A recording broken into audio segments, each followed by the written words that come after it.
Welcome to Henry KNG TV.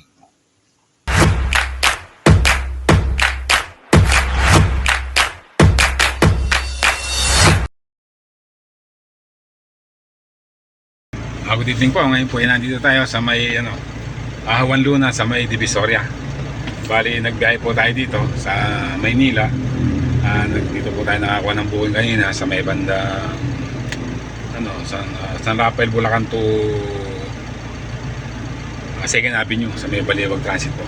Bali po ngayon nakakuha po ako ng booking dito naman sa may Divisoria to Urdaneta, Pangasinan. Ayan po, ay gabi na po. Kailangan po natin kumita.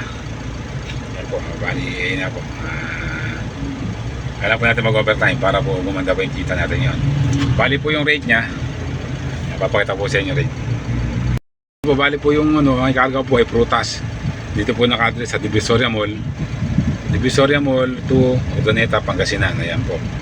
Bali po yung magiging rate nya ay 3,647. Ayan po yung magiging rate nya. Kaya po kinuha ko. Kasi nga po medyo malaki rate at saka gusto ko rin po makarating sa may Urdaneta. Ayan po.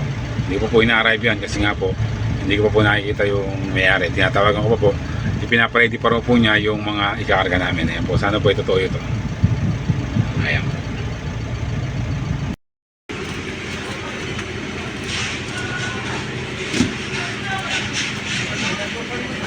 Po, nandito po tayo sa Divisoria.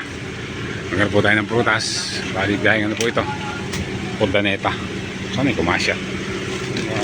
Sobra. Oo. Ay, hindi talaga ito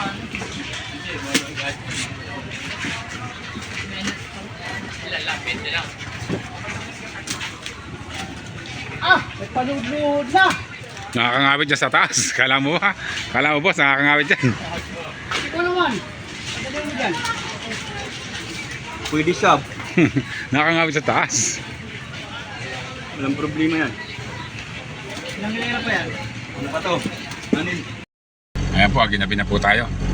Bali, magbabiyahe po tayo ng 170 plus kilometers patungo po doon sa Urdaneta, Pangasinan. Ayan po. Bali, karga po natin ay mga prutas sa ubas. Sige po, ayan po yung karga ko. Punong-puno po tayo ng karga. Take the next right after Ayan po, bali malapit tayo sa monumento. Nandito po tayo ngayon sa may 10 Avenue. Bali nga po, napakatagal na po natin hindi na gagawin dito. Dito po kasi yung terminal ng aking bus na ginagamit, yung RG Express sa may circle. Bali simula po nung March 2020, hindi na po ako nagbiyahe kaya hindi. Ngayon pa lang po ako makakarating dito. Ilang taon din po yun. Ayan po, tingnan po natin kung ano itsura. Nandito na po tayo ngayon sa may mismong ilalim ng LRT sa Caloocan LRT Mall. Ayan po, tapos sunod po dyan yung SM. Bali nandito po tayo sa istasyon ng Monumento. Monumento Station ng LRT. Ang kasunod po niya ng SM. Dati po yung SM na yan, yan po yung Grand Central noon. Nasunog nga po yan, kaya po yan na po siya ngayon. Yung ano pong SM yan. Bali nung pong ako nagdadrive ng bus ng 2020 nung hanggang 2020, yan po ay hindi po open dyan, salukuyan po yung ginagawa. Ayan po. Ngayon po napakaganda na po ng SM dito. SM Grand Central kung tawagin po siguro. Ayan po, marami pong ilaw yung SM Monumento. Bali malapit na po tayo niyan sa ito. TV Mall na po pala ito. Tapos kabila niyan, Victory Mall. Ayan po, malapit na po tayo sa dating terminal ng RG Express. Dito sa may monumento. Sa dulong-dulo po yun. Yan, dyan po kayo pumapasok sa kanto na yan. Papasok doon sa pada ng mga jeep na yan.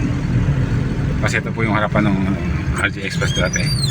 Hindi ko alam kung ano pa yan, kung ano itsura niya ngayon. May puno na sa harapan. Bale yan po pala.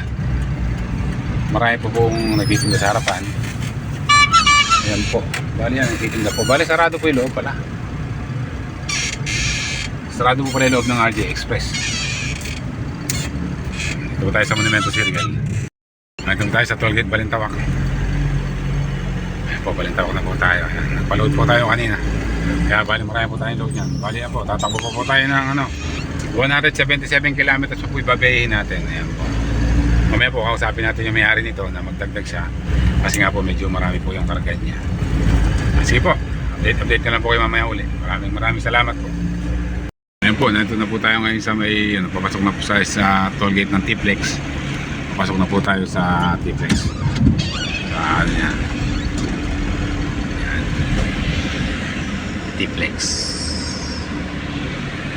Ayan po.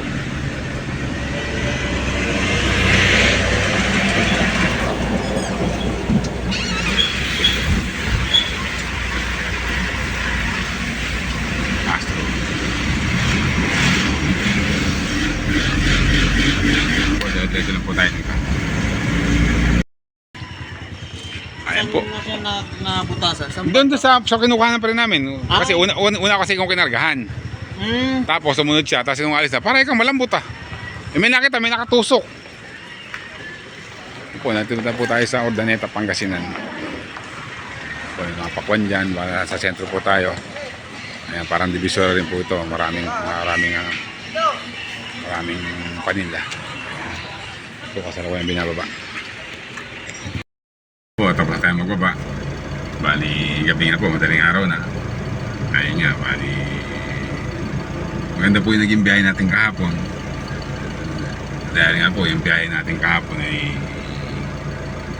San Isidro to Santa Ana, Manila. Tapos San Rafael to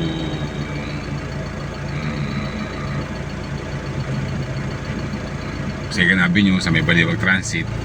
Bali yung double booking yon. Ang naging presyo po niya ay 2,500. Tapos yung biyahe ko naman na ito yung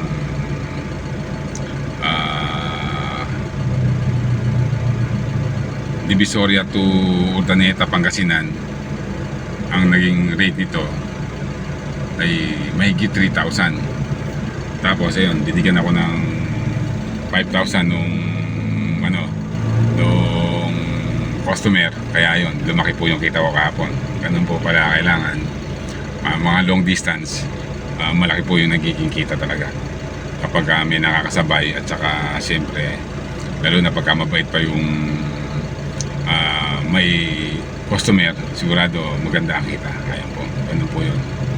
Sige po, hanggang dito na lang at matutulog po muna tayo at inaantok na po tayo. Maraming salamat po at ingat po tayo lahat.